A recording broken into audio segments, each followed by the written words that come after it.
Hey guys, this is Raf here, and got a very interesting thing done today. Well, first of all, I used to be a DJ. Well, I still kind of DJ and all that, but I got myself back into music, and I've bought myself a couple of new guitars. Actually, I got three. I got the lead 3 here, and then I got a Squire bass Jaguar, and then I have it's a Strat player with a humbucker and 2 single coils. A couple of amps here. I got a bass one here, and then this little practice amp. I'm actually planning to sell that one, and I got a buyer in mind already for that.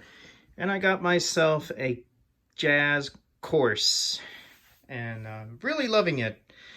Reason why I got this jazz course is because I miss my Fender Ultima course. But trying to buy one of those is really hard since they're not tube, they're solid state, so I don't think they got much love. But I really wish I had done an unboxings of these things, but I got something different. How about an unbagging? This is a guitar that I had in the 90s, the late 90s, early 2000, and I did a few bands with this guitar.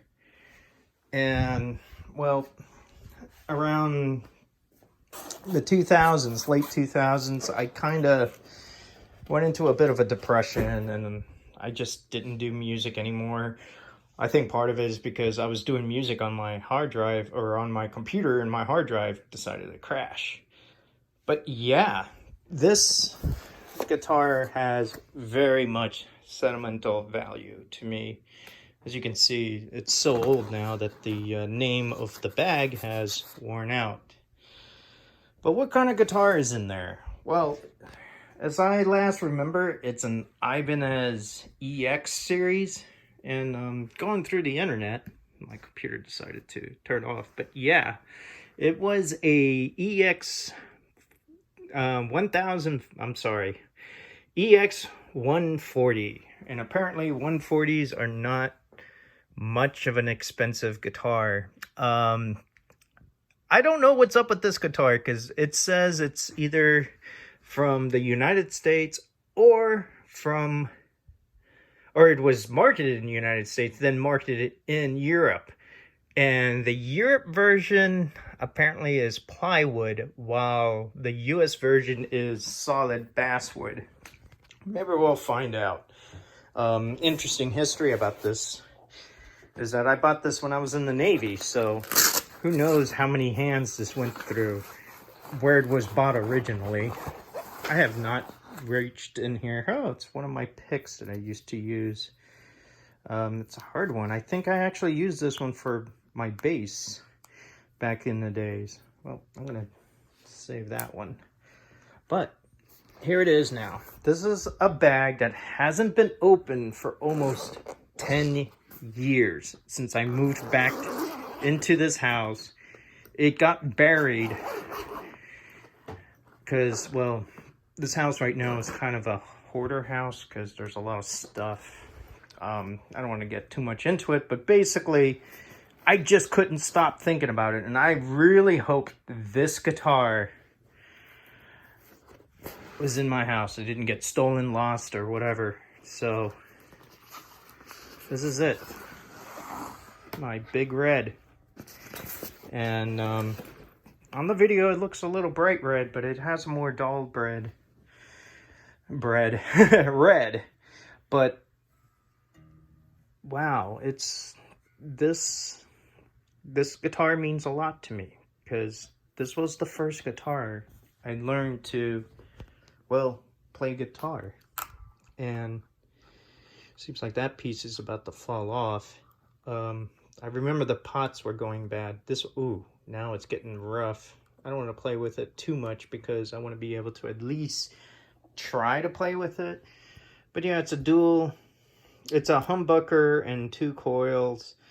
And I'm actually pretty happy. It's still looks like in good shape. I remember there was rust. well, it's, you know, it's an old guitar, so it shows its age. But yeah, this, wow. I played this in quite a few bands, both in San Diego when I was in the Navy and when I was here. There's a little chip. I remember this chip. I don't know what caused it. I don't know if I got it as is, but wow. Wow, this is quite a lot. So there's no serial number. There's a serial number on the plate. Is it balsa or is it ply or basswood? I don't know. I can't tell. It looks like they used some kind of black paint inside, known as shielding paint. But yeah, this is it. So I'm gonna go ahead and play it. Maybe come back to you guys later and tell you what it's like to play a guitar that was 10 years ago and to, well, come back to it. Also, probably my plans is to, well, it just depends after I play it if I decide to either fix the parts or maybe do a ton of modifications, because I've actually been wanting to get into modifications, stuff like that. Anyway, I've made this movie or this video long enough. Thanks for watching.